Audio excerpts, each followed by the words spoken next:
प्यारे बच्चों नमस्कार, मैं हूं प्रवेश कुमार। हेलो फ्रेंड्स, कैसे हैं आप सब। आशा करते हैं आप लोग बहुत ही अच्छे होंगे और अपने पढ़ाई को बहुत ही मस्त तरीके से कर रहे होंगे। तो चलिए आज की क्लास में हम लोग देखते हैं वर्ण की संख्या, कुल वर्णों की संख्या कितनी होती है। देखिए ये एक ऐसा क्वेश्चन है जिसमें बच्चा सबको इतना कंफ्यूजन होता है कि वर्ण खुद कंफ्यूजिया देता है। ठीक है, अभी कभी कहता है कि हमारी संख्या 44 गो है, कभी कहता है 48 गो है, कभी कहता है 52 गो है।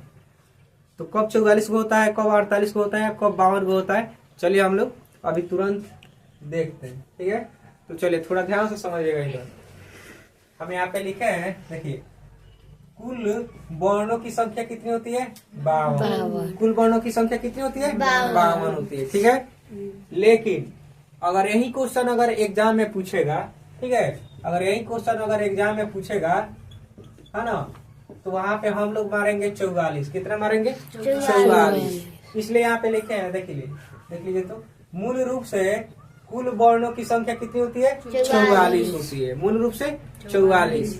जब एग्जाम में क्वेश्चन पूछेगा तो इसको कितना मारेंगे 44 मारेंगे। ठीक है, तो इस तरह देखिए, इस तरह कुल वर्णों की संख्या कितनी हो जाती है 52। लेकिन मूल रूप से कुल वर्णों की संख्या कितनी होती है 44। अब देखिए ये 48 कब होता है, जब इसमें 4 गो और बढ़ जाएगा तो 48 हो जाएगा।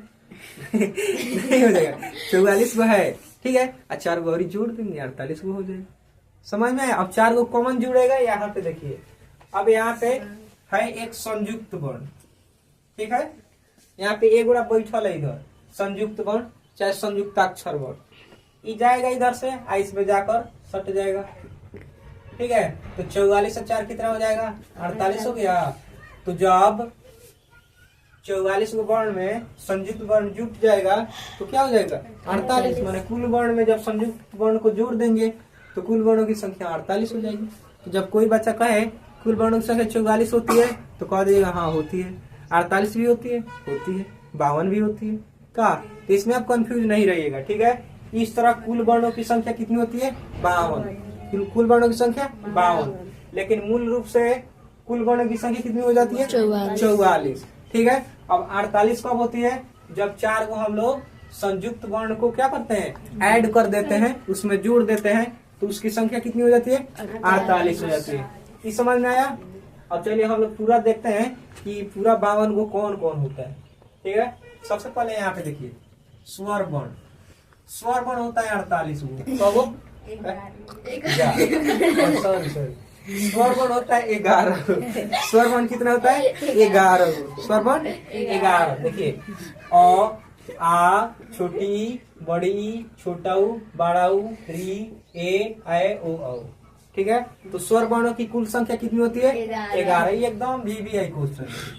हाँ, स्वर वर्णों की संख्या 11 होती है, एकदम एग्जाम में पूछता है तो पूछता है। ठीक है, आगे देखिए दूसरा है अयोगवाह वर्ण। क्या है अयोगवाह वर्ण।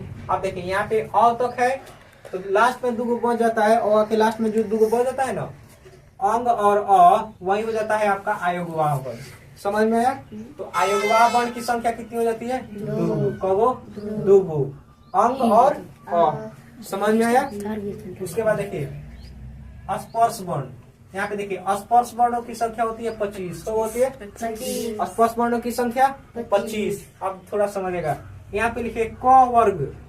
क वर्ग होता है 5। क वर्ग कहने के अर्थ है क, ख, ग, घ, अंग। कितना हो गया 5 गो हुआ, तो माने क 5 गो हो गल। क वर्ग कितना हो गया 5 गो। उसके बाद चवर्ग। चवर्ग कहने का अर्थ है च, छ, ज, झ और य। 5 गो ही हो गया, यहाँ पे लिख दिया 5 गो ही। उसके बाद आता है टवर्ग। टवर्ग कहने का अर्थ है ट, ठ, ड, ढ और अड़। तो टवर्ग की संख्या 5 गो ये हो गया। आगे देखिए ये आपका स्तवर्ग। तवर्ग भी 5 गो, त, थ, द, ध, न। 5 गो हो गया। समझो, इधर ध्यान दो बोर्ड पर। ठीक है, खाली मोबाइल पर ध्यान देता है। कहानी सुना है ना, भूख प्यास निकट नहीं आवे, मोबाइल जब हाथ में आवे। इसलिए मोबाइल से रहे सावधान और पढ़ाई पे रहे ध्यान। ठीक है, यहाँ पे देखिए तवर की संख्या कहो 5 गो, तवर 5 गो। उसी तरह पवर, पवर कहो 5 गो, पवर कहो 5 गो। प, फ, ब, भ और म कितना हो गया? 5 हो गया। तो देखिए ये सब 5, 10, 15, 20, 25 हो गया। तो यहाँ पे लिख दिया है आसपास वर्णों की कुल संख्या कितनी होती है? 25 होती है। ठीक है, अब आगे देखिए, आगे आपका अंतःस्थ वर्ण, अंतःस्थ वर्ण की कुल संख्या कितनी होती है? 4। अंतःस्थ वर्ण की कुल संख्या 4। देखिए य, र, ल और व, ये 4 हो गए अंतःस्थ वर्ण। समझ में आया? देखिए इस सब का परिभाषा हम लोग डिटेल में आगे पढ़ेंगे। ठीक है, अभी हम लोग सिर्फ संख्या देख रहे हैं, इसमें हम ये नहीं बता रहे कि स्वर वर्ण क्या है, अयगुवा वर्ण क्या है, स्पर्श वर्ण क्या है, इस सब के बारे में डिटेल नहीं बता रहे हैं। अभी सिर्फ हमको काउंट करना है कि संख्या 52 को कौन कौन होता है। इस सब के बारे में डिटेल में हम लोग आगे पढ़ेंगे। ठीक है, इसके लिए चिंता मत कीजिएगा। अंतःस्थ वर्णों की संख्या कितनी हो जाती है? 4 गो, य, र, ल और व। समझ गए? इसी तरह देखिए ऊष्म वर्ण, ऊष्म वर्ण होता है 4 गो, ऊष्म वर्ण 4 गो, तलाने स, मूर्धन स, दंश और ह। ठीक है, तो ऊष्म वर्ण कितना हो गया? 4। आगे देखिए संयुक्त वर्ण कहिए चाहे संयुक्ताक्षर वर्ण, दोनों बात सेम है। ये भी होता है 4 गो, संयुक्त वर्णों की संख्या 4। यहाँ से बहुत सारा ऑब्जेक्टिव क्लियर हो जाएगा आप लोग। ठीक है, यहाँ से एकदम ऑब्जेक्टिव पूछता है तो पूछता है। तो संयुक्त वर्ण की संख्या कितनी हो गया? 4 गो, छ, त्र, य और श्र। ठीक है, और आगे बढ़िए, ये है द्विगुण वर्ण। क्या है? द्विगुण। द्विगुण वर्ण की संख्या कितनी है? 2। द्विगुण वर्ण की संख्या 2। कौन कौन? ड और ढ। ठीक है।